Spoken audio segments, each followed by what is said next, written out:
Hello everyone, my name is Kelly Johnson and I'm a Curriculum Officer at NCFE.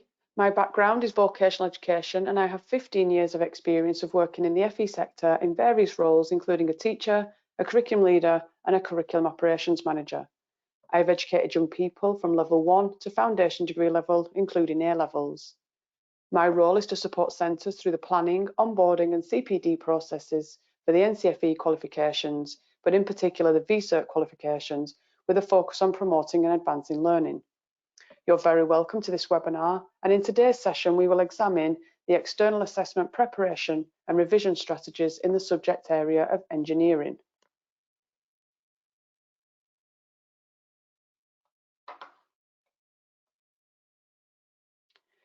The plan for this webinar is to firstly provide you with an overview of the external assessment, including the assessment objectives and weighting, the types of questions and grading. I'll describe the external assessment regulations, including the timetable, specific instructions, and the process that is available for access arrangements and special considerations. I'll also explain the resources and the support that's available to you in your centres. And then I'll explain some of the revision strategies and tools that are available, but by all means, this is not an exhaustive list. Lastly, there will be opportunity to ask any further questions.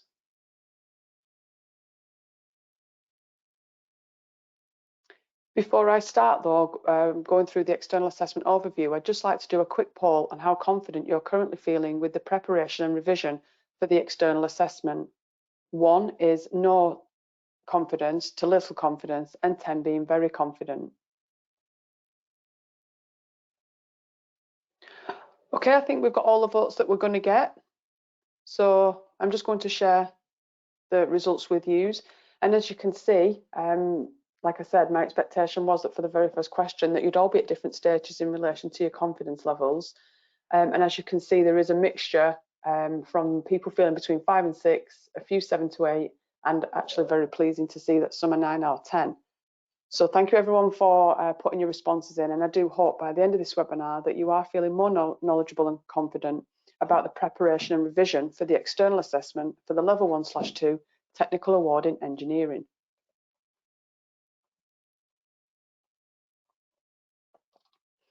So I'd just like to start then by taking a closer look at Unit 1, which is the external assessment.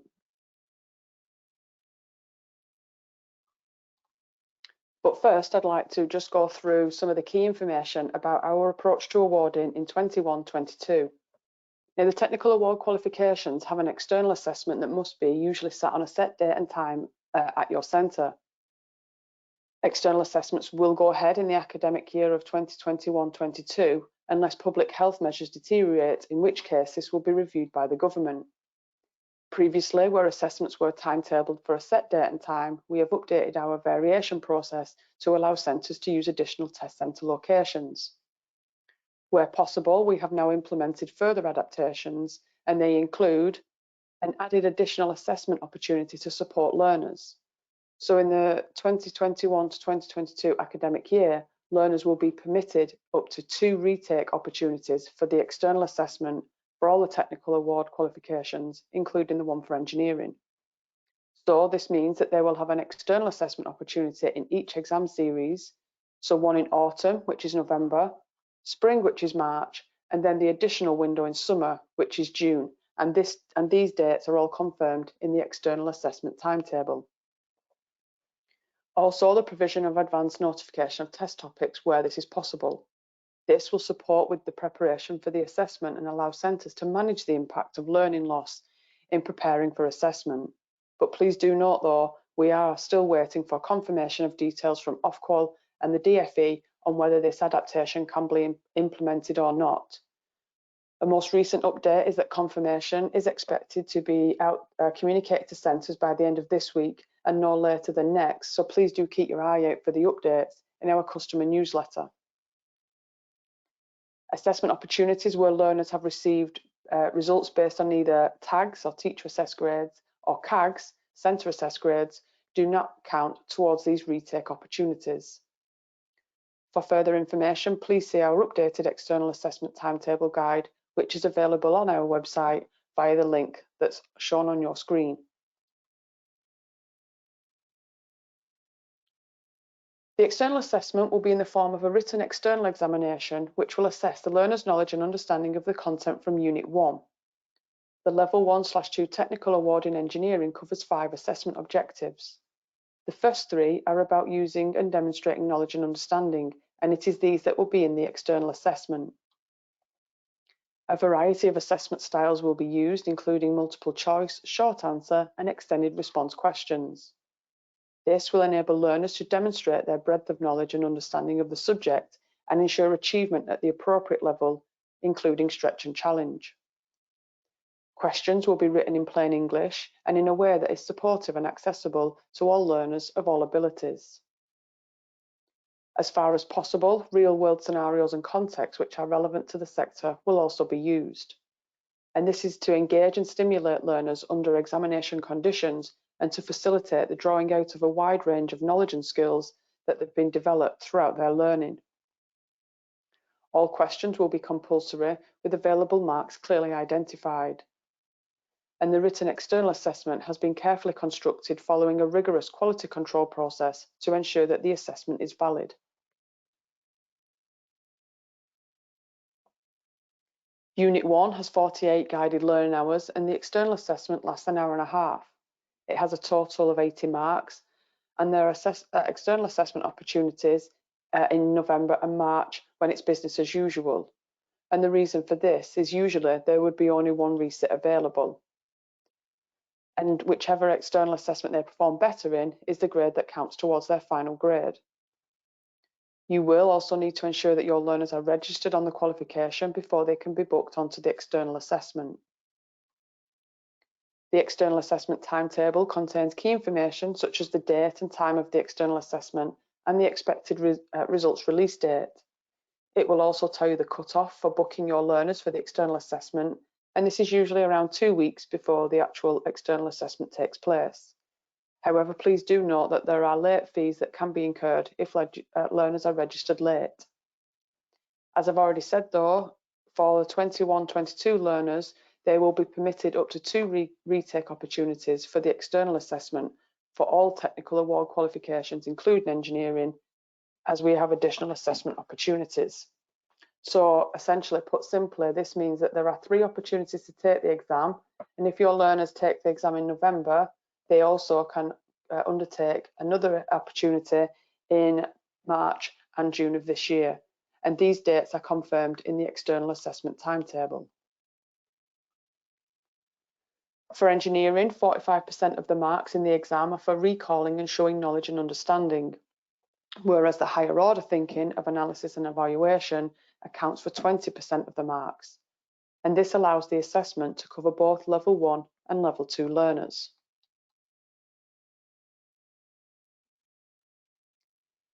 As far as possible, real-world scenarios and contexts which are relevant to the sector will be used. As I've said, this is to engage and stimulate learners under the exam conditions and to facilitate that drawing out of the wide range of knowledge and skills that they have developed throughout their learning. There are 3 main types of questions on the external assessment. The first type of question is multiple choice, and they are usually worth 1 or 2 marks. Multiple choice questions cover assessment objective 1, like this one on engineering disciplines. The second type of question is short answer, and they are usually worth around 4 marks. Short answer questions, such as this example, ask learners to identify mechanical properties and justify how it could be useful to an engineer. The third type of question is extended response, and they are usually worth 6 marks or more. This one on the screen is worth 9 marks and asks the learners to explain how modern engineering can enable a bridge to span across a river without any middle supports.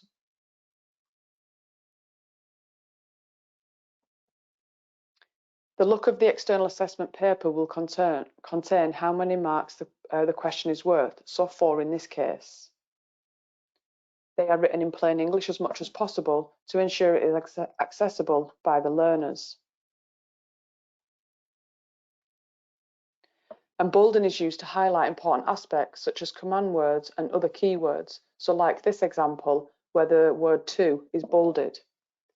Key or command words are used in terms of question structure and expectation. So for example, identify is where a single word or a short response is used. Describe is a short sentence response, and explain is a response with expansion, and so on.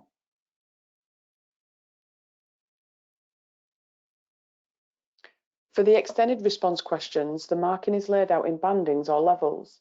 In each banding, the learners need to demonstrate all 3 of the assessment objectives to be successful. So band 1 needs assessment objective 1, 2 and 3, which is shown, and band 2 needs assessment objective 1, 2 and 3, as well as a bit more detail, and band 3 is the highest level, so the assessment objectives must be strongly demonstrated.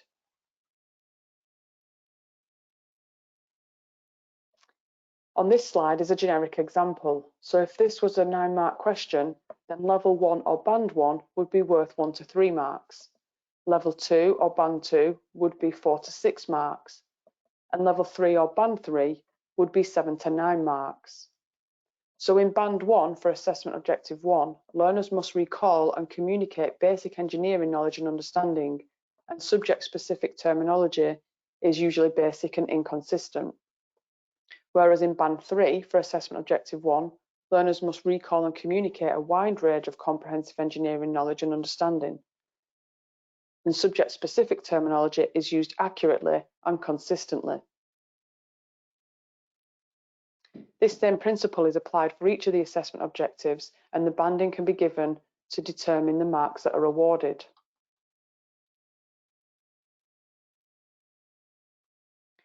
Next, I'll just take a quick look at the grading of the external assessment. The uniform mark scale is a method used to standardise the marking of the papers across multiple external assessment windows by converting the raw mark out of 80 into a UMS score.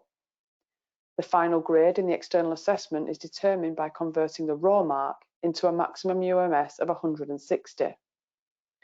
A minimum of 24 UMS is needed to get a level 1 pass, and a minimum of a level 1 pass is required both in the external and synoptic project to obtain an overall grade.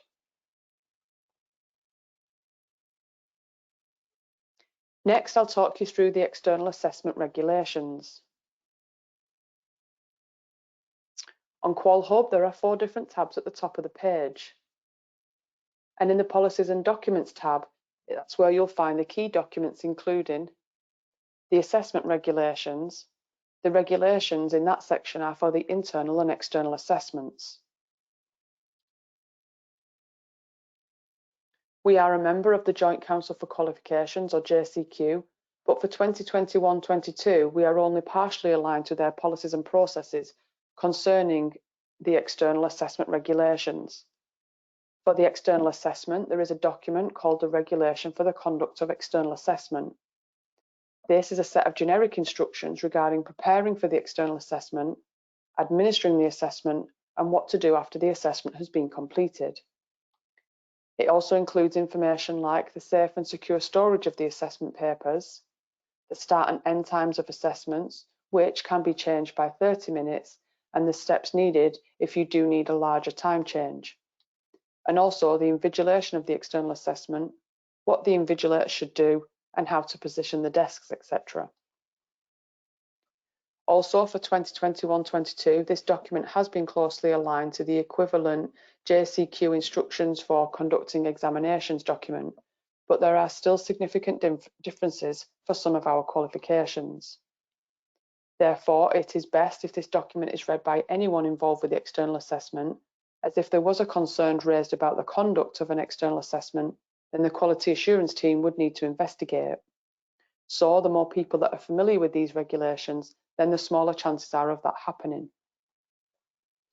Please note that from 2021-22 onwards, it is our intention to fully align with JCQ in this regard.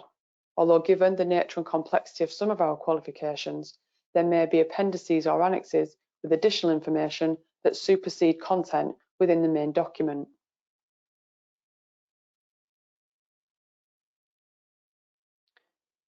The next document is the Qualification Specific Instructions for Delivery, or QSID, and it gives specific information for the different qualifications unless a reasonable adjustments are in place.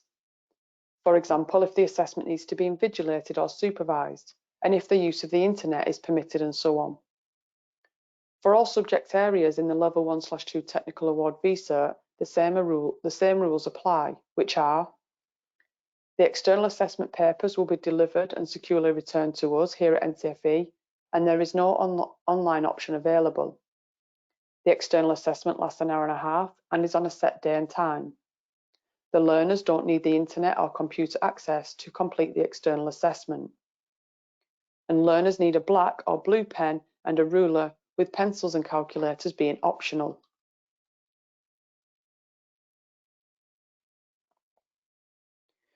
As the external assessment is on a set date and time, it is important to know where the external assessment timetable is.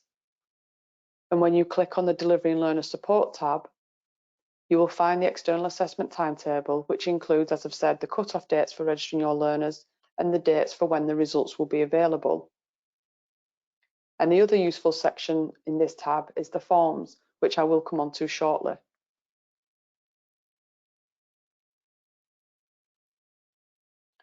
You need to have your learners registered before you can book them onto the external assessment via the portal.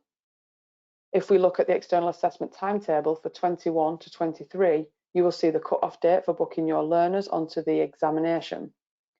If you book your learners after this date, then late fees will be incurred. Then there is the assessment date and time, and as I've mentioned, you can change the start date by 30 minutes, so do check the regulations. We also have the results release date, which is when you'll find out how well your learners did. But as I've already mentioned again, this year the learners are permitted up to 2 retake opportunities for external assessments. So to support learners further, we have put in place an additional assessment opportunity in the summer, which is in June, which is what you can see on the slide on the screen.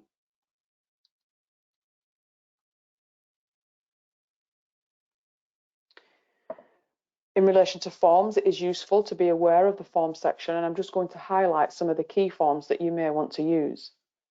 So as I mentioned earlier, if the external assessment regulations aren't followed, then we need to be informed, which can be via the malpractice or maladministration forms. If you do miss the cut-off dates, then you will need to complete the late entry forms. And if any of your learners need extra time, a scribe, etc., then the access arrangements and reasonable adjustments form would usually need to be submitted. But for this year, instead of notifying us via a form on our website, from September this year, centres could complete details of any access arrangements and reasonable adjustments at the point of registration in the NCFE portal.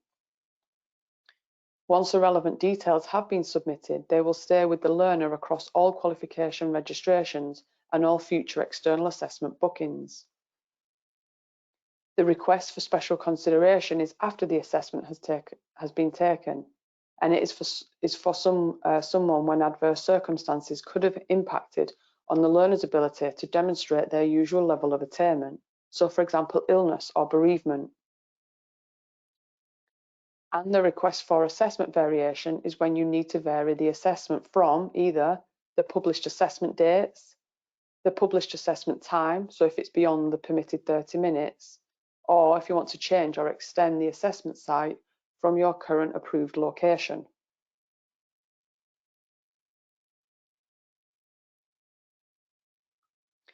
Now I'd just like to take a closer look at the resources and the support that are available to you in your centres. The key area for support will be QualHub.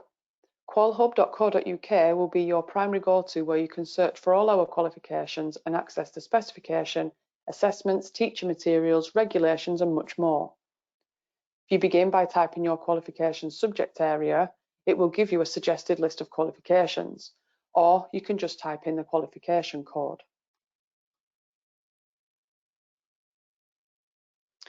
Using actual assessment material is a good way to make revision effective, and the material I'm going to show you now is available free of charge to download. For engineering, you will find past or sample exam papers. You will also find the mark schemes, and they will say which assessment objectives are being addressed by which question.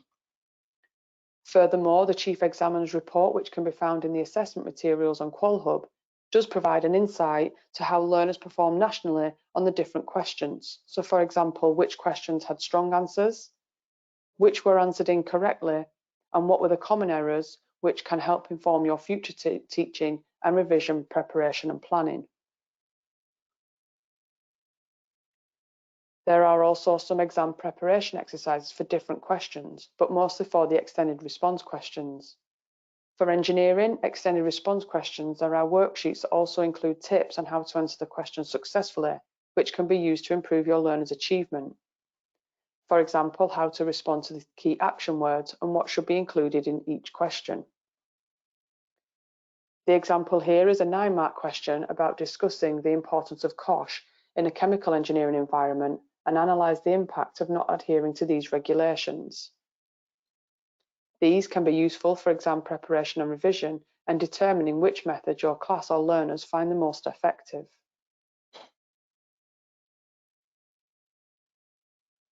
We also have past and sample projects which can be accessed, and we have sample learner portfolios. And due to the content crossover with the Synoptic project and the external assessment, some of the exemplar portfolios can also be used for revision. So now I'd just like to start briefly with the revision strategies that are most effective according to the research.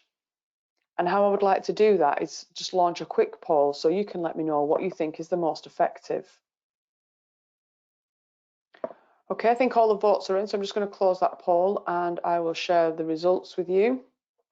So quite interestingly, we've got half and half on active recall and spaced practice, and 0 on rereading, highlighting, and mnemonics. Now, as I expected, I did think there'd be a little bit more of a mix of responses in relation to which ones are most effective. But in summary, all of these, or a mix of these techniques, can be effective according to learning styles, stages of revision, and so on. However, John Dunlosky, a professor of psychology at Kent State University, examined the efficacy of 10 learning strategies from multiple research sources and found that only 2 were shown to be very effective. Active recall and spaced or distributed practice were the only ones that were demonstrated to be very effective in a wide range of situations. But this isn't to say, though, that the other methods aren't effective. It's just that these 2 are the most effective and have the most evidence behind them to support the effectiveness claim. So when it comes to tests, exams, and quizzes, active recall can involve 2 learners, for example, reading and revising a piece of text. The first learner decided to reread the text a second time, but learner 2 decides to quiz themselves on what has been read. And as the research suggests, the second learner who undertakes active recall will perform better. Furthermore, the research goes on to suggest that rereading isn't an effective strategy. The second strategy that has been demonstrated to be very effective is distributed practice instead of massed practice. Now, mass practice is when the revision is done in one continuous session with little to no breaks, whereas spaced or distribution practice is when the sessions are spread out.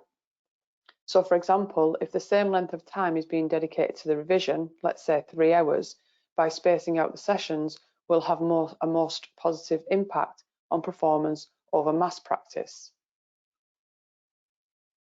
Highlighting was one revision strategy that is strongly favoured by learners, but in practice, it doesn't contribute to higher performance. And in the words of Professor Dunlosky, he says that when learners are using a highlighter, they often focus on one concept at a time and are less likely to integrate the information they're reading into a larger whole. However, highlighting can be a good starting point, but does need to be built upon and active recall added to make it as effective as possible. So overall, not particularly helpful as a revision strategy, but it can be used as the first step towards further study and revision.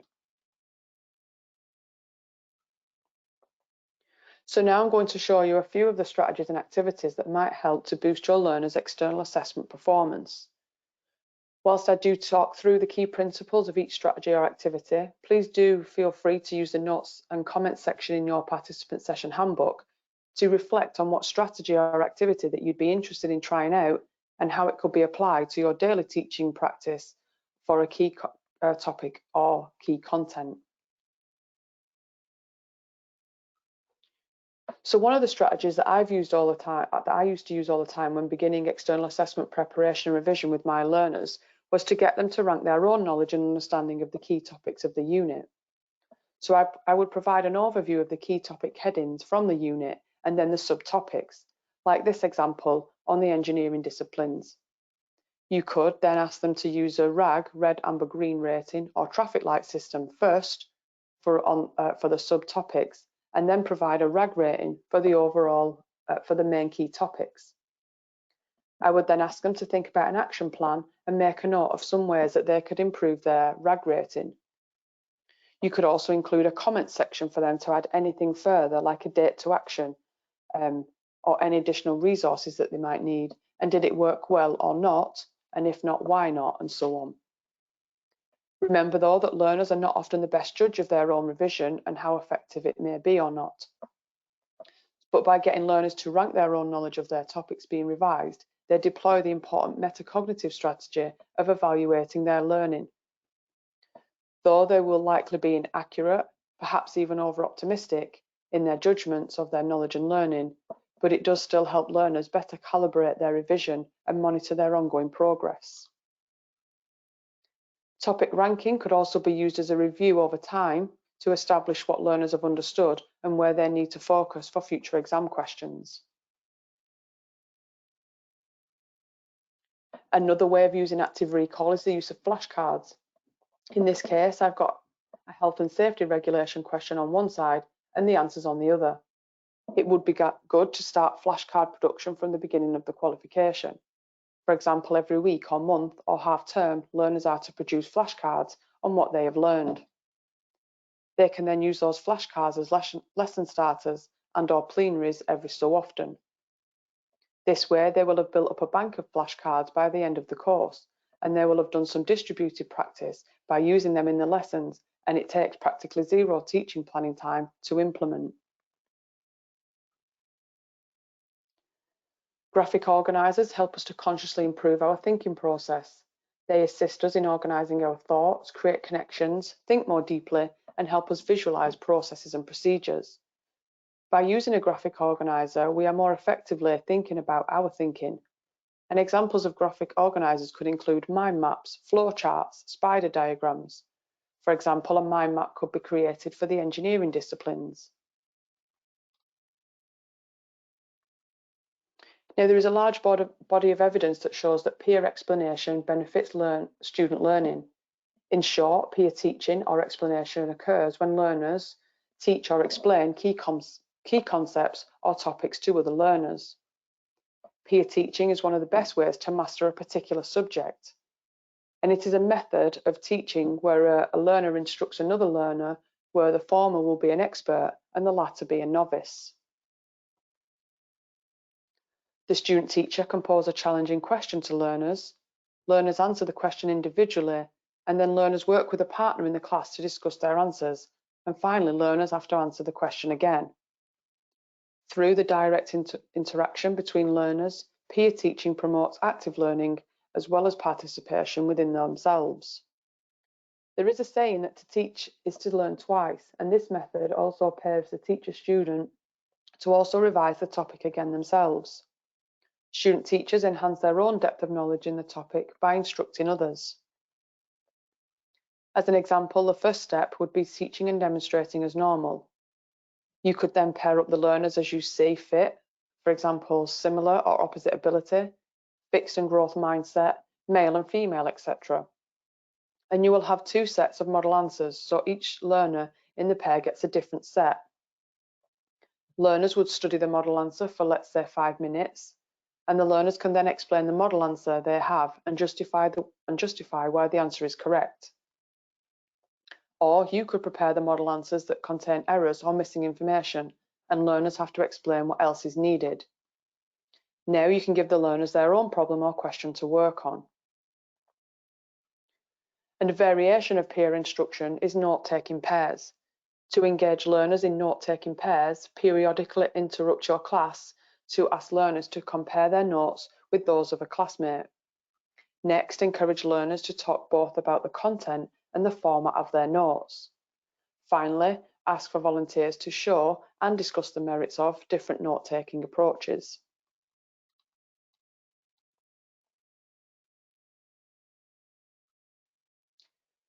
The minute test is a technique that I have used for the assessment objective 1 recall type questions, where I would give my learners a set of questions for homework 10 questions, for example.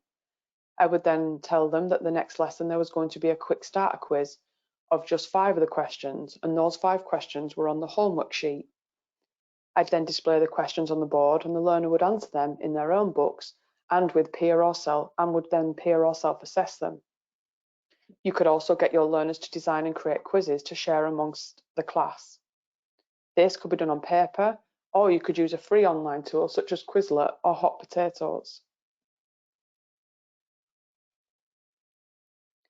Another strategy is Just a Minute, that takes a classic radio game and adapts it to almost any topic, text, or examination content. Put simply, learners have to talk for a minute on a given topic. No pauses, no hesitations. Slips or repetitions or micropauses means you lose a life, and therefore 3 strikes and you're out. This can be quite fun for the learners to take part in.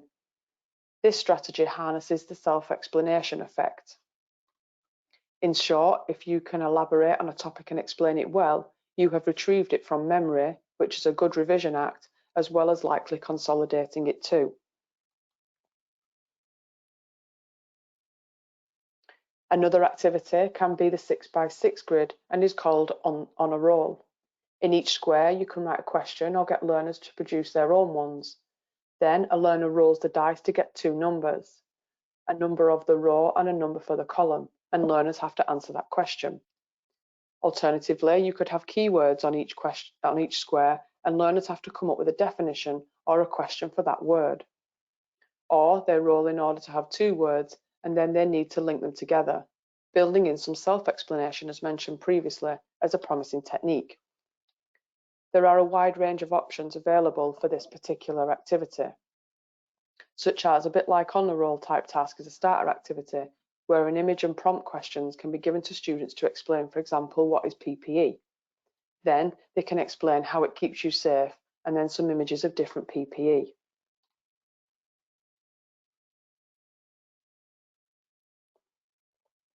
I do highly recommend using past papers for revision with your learners, and it is an effective recall method. They can help learners to become familiar with the structure of the paper and the language that is used.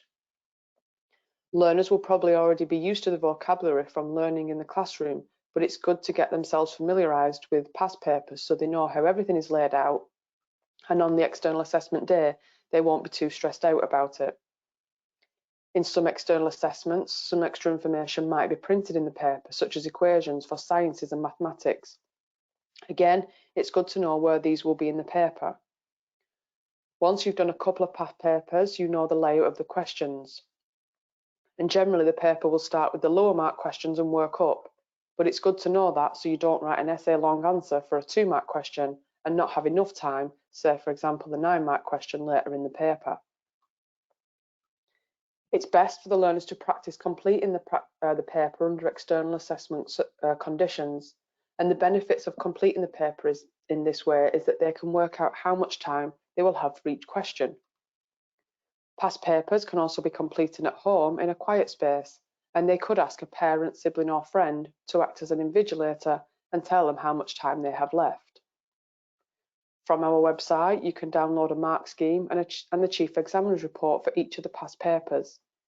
This way, you or the learner can mark the work and see where the marks lie and what grade they would get. Learners will also understand the different types of answers that are required and can use this to structure their answers. Using the mark scheme, learners can refine their answering skills and ultimately save time in the external assessment. Also, if learners' revision notes are all in bullet points, then completing past papers is a good way to practice putting that information that they have learned into paragraphs, because being able to communicate their knowledge clearly is just as important as knowing the knowledge itself. Once the paper has been completed, it will need to be marked, and learners can mark their own work using the mark scheme and then analyse their result, or they can ask a peer to do this for them.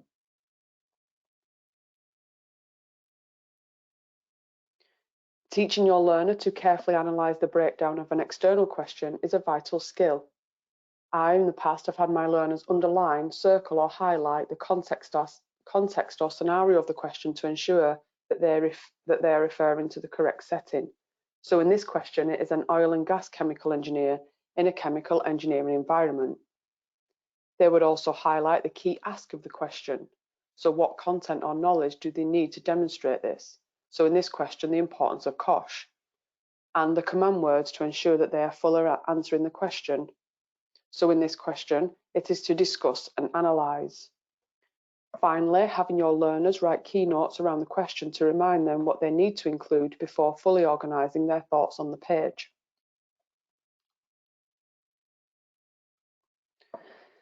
External assessment wrappers are worksheets that contain reflective questions that help learners to think about their performance in a test or external assessment.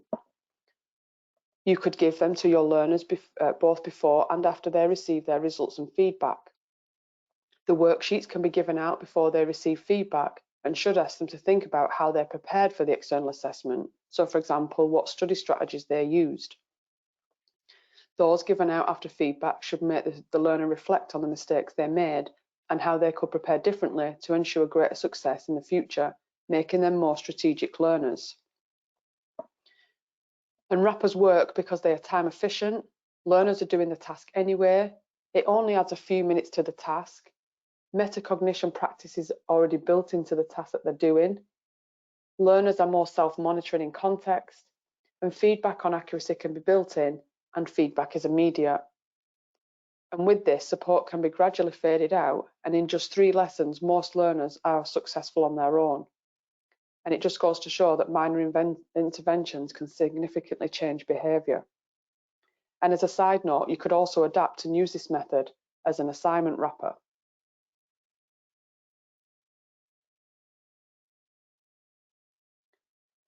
This is another example of active recall, and it can also include higher order thinking skills with learners evaluating and justifying their decisions. In this example, we have learner evidence of part 1 of task A, where the learners produced evidence on material testing, where they've identified the material and provided a description. They've also included the testing results and the selected tools with a justification. You could get learners to analyse that section of the task or as a whole and get them to decide what is good, what needs improvement, maybe even what grade they would give it, and add or improve to that model answer. Learners could then swap their evaluations with each other and compare and discuss them. David Newland in 2013 said exemplars can provide information, skills, content and messages in a way that no other teaching methodology can. Exemplars are a very useful way in which learners can be helped to gain a firm understanding in a concrete, contextual and non-threatening fashion of exactly what is required of them in order to succeed in their desired level of achievement. There are many different types of feedback that teachers can provide to their learners, and a common one being model answers or exemplars. A model answer is an ideal response to a question. It is an example of what would receive full marks and helps teachers demonstrate to learners how to include the key elements of a topic into an answer. Model answers are typically used so that learners can compare their own work to their own and assess their strengths and areas for development. This means that teachers at this point don't have to provide individual feedback. But of course, as model answers can definitely be helpful, even more so when coupled with teacher feedback. They can act as a useful reference point for learners when they are writing essays, demonstrating the ideal layout, format and content, and can help learners with their structure. However, specific comments tailored to a learner's piece of work will guide them to make the necessary changes in order to succeed in the future. Learners often find it easier to revise from model answers. And if learners are struggling when it comes to external assessment preparation, model answer feedback can be a particularly useful revision resource. And this further indicates that combining the strengths of both types of feedback is an effective way to make the most of a student's learning process. For engineering, on the qualification specification page in the support materials tab, you will find extended response question exercises. The first one being short tasks to prepare the answer to the question, and the second includes answers at different bands with supporting commentary. There are also then some smaller follow-up activities that can be completed by the learners.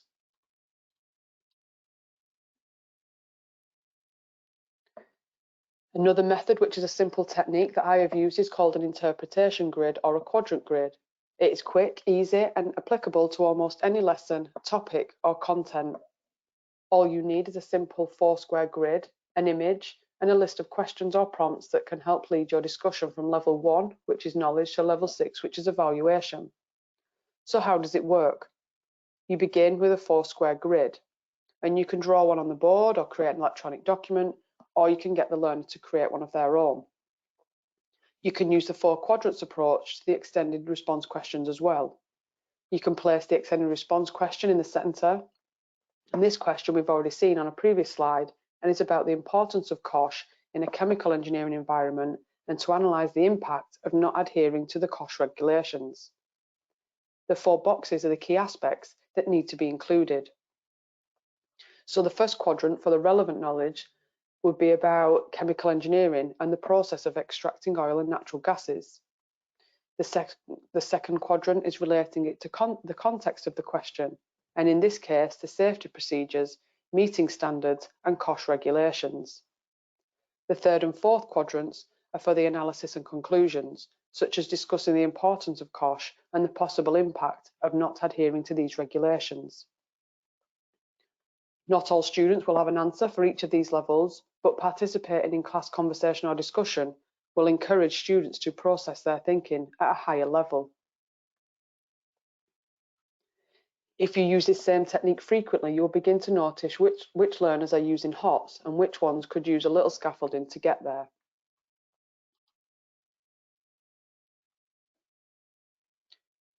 A rubric is a performance-based assessment tool, and teachers often use rubrics to gather data about their learners' progress on a particular assignment or skill. Simple rubrics allows learners to understand what is required in an assignment, how it will be graded, and how they are progressing towards proficiency. Rubrics can be both formative and summative assessment tools for evaluating written work, projects, oral presentations, or in any other class assignment. To help learners address these types of questions, then you can produce checklists for learners to use. This could also help if you have learners peer or self-assessing. As the same generic statements are present on the mark scheme for the different assessment objectives, you can use them and make them more learner-friendly. You can include sections after each statement for comments to be included too if needed. So now I'd like to finish off by looking at some of the technological tools that you may find useful for revision. During the course of lockdown and home learning, I'm sure many of you have become more familiar with Google Docs and Google Forms. And I'm just going to go through one of the ways of using it to create quizzes or for class or even homework. When you start a new form, you can choose what type it is from multiple choice, checkbox, drop-down menu, and more. And if you click on the Settings tab, you can choose to make it a quiz, whether they see their results immediately or later, and whether they can see the correct answer and so on. One option for engineering is to use the 1 or 2 mark questions from the sample and past papers that we have available on QualHub, or you can actually create your own questions. You then copy it into the form and select the correct answer. And as we know that feedback is vital for learner achievement, you can add feedback to the quiz. This will allow you to add feedback for incorrect answers as well as the correct answer.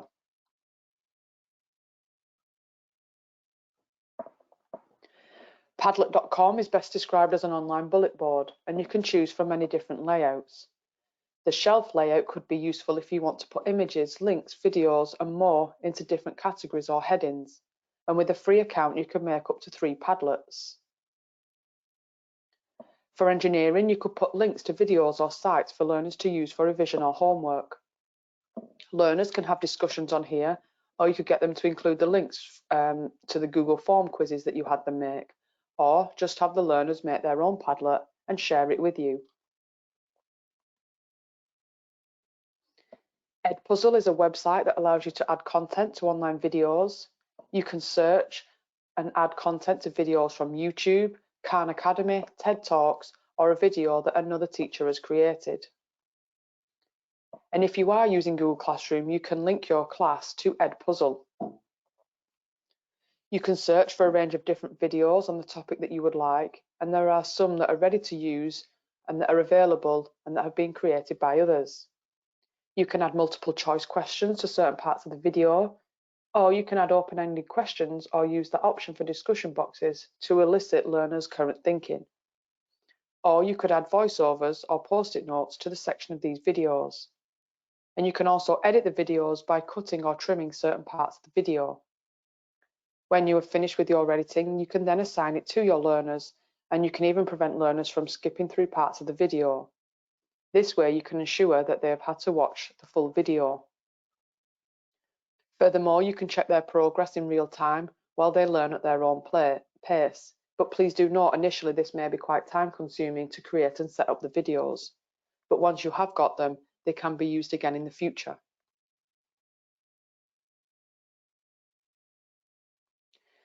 Flipgrid is a free social video discussion platform. It's simple and makes learning fun, fulfilling and empowering. If you're using Google Classroom, you can now sync up to 500 learners from your classroom list with Flipgrid to grant your learners direct access to Flipgrid discussions where there is no email domains or usernames required.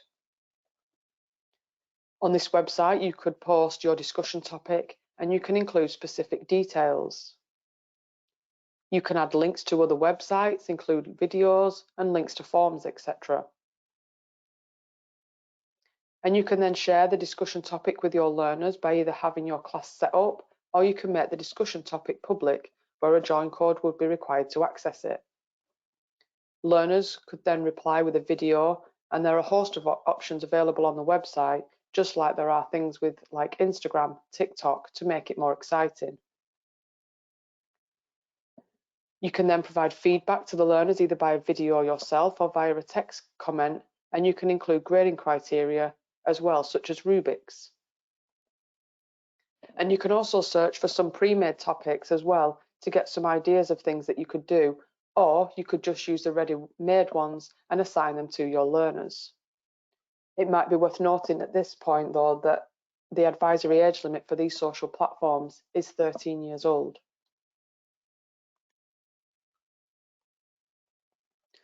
The website Mentimeter.com is an interactive and online presentation software program, and it's free, but there are some limitations with the free version. Mentimeter can be used in real-time classwork and live remote lessons. The interactive element allows questions to be submitted and quizzes to be taken, and so much more. You can make an unlimited number of presentations, but in a single presentation there is a maximum of 2 questions and a maximum of 5 quizzes per presentation. The questions can be submitted anonymously, and there is also a profanity filter. Microsoft PowerPoint has an add-in that allows you to insert Mentimeter slides into your presentation. And Mentimeter can be used for external assessment revision and a quick recap or review quizzes, or even, like I used to do, have a quiz ready for the learners to complete as an entry or a starter activity. Kahoot is a game-based learning platform that makes it easy to create, share and play learning games or trivia quizzes in minutes in either the classroom or at home. You can create a fun learning game in minutes, and these are what are called Kahoots. The format and number of questions is up to you. You can also add videos, images and diagrams to your questions to increase engagement. And Kahoots are best played in a group setting, and to join a game you need a unique PIN. If you are the game host, i.e. the teacher, then it's best that you use a big screen. Players and learners can answer the questions on their own devices, such as their mobile phones, while questions are displayed on the screen. In addition to live games, you can also send Kahoot challenges that players complete at their own pace, so for example for homework or remote learning. And after a game, you could also encourage players to create and share their own Kahoots as part of their revision plan. Instructions on how to create Kahoots on your computer or in the app, as well as playing a live Kahoot, are available on the website. Quizlet is also another good revision tool and includes digital flashcards, matching games, practice electronic assessment, and live quizzes that are similar to Kahoot, as well as the new expert explanations. There are also study sets created by teachers, lecturers, and other learners, or you can easily just create your own. Learners can revise at home, school or on the go with the mobile app, and you can choose which of Quizlet's 7 different study modes work best with the style of learning of the learner. It can also be used for whole class participation. Quizlet also tracks their progress and provides instant feedback about where to focus.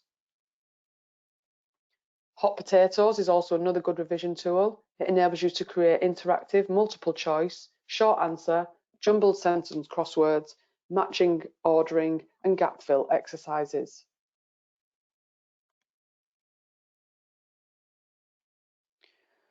So as we come to the end of this webinar, I would just like to do another quick poll on how confident you are feeling now with the preparation and revision for the external assessment. So with 1 being no to little confidence and 10 the responses, and I'm really pleased, as I'm sure you have, that the categories have definitely improved since the beginning. So I'm really pleased about that, and I'm sure that you're feeling much more confident with the knowledge and the understanding of the processes for the external assessment. So thanks everyone for their responses, really appreciated.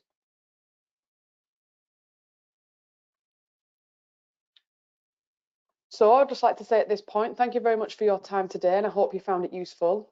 As mentioned earlier, if you have asked your questions via the question box, I will respond in a timely manner after the webinar. Also, please do feel free to add any strategies that you do use and find effective that I may not have mentioned today. And if after the webinar and you don't put your questions in the question box, but you do feel like you've got one, please do feel free to get in touch with me directly using my email, kellyjohnson@ncfe.org.uk. If I'm unavailable, our general email is provider.development@ncfe.org.uk. And for further information on vCerts, please do visit ncfe.org.uk/vCerts for more information.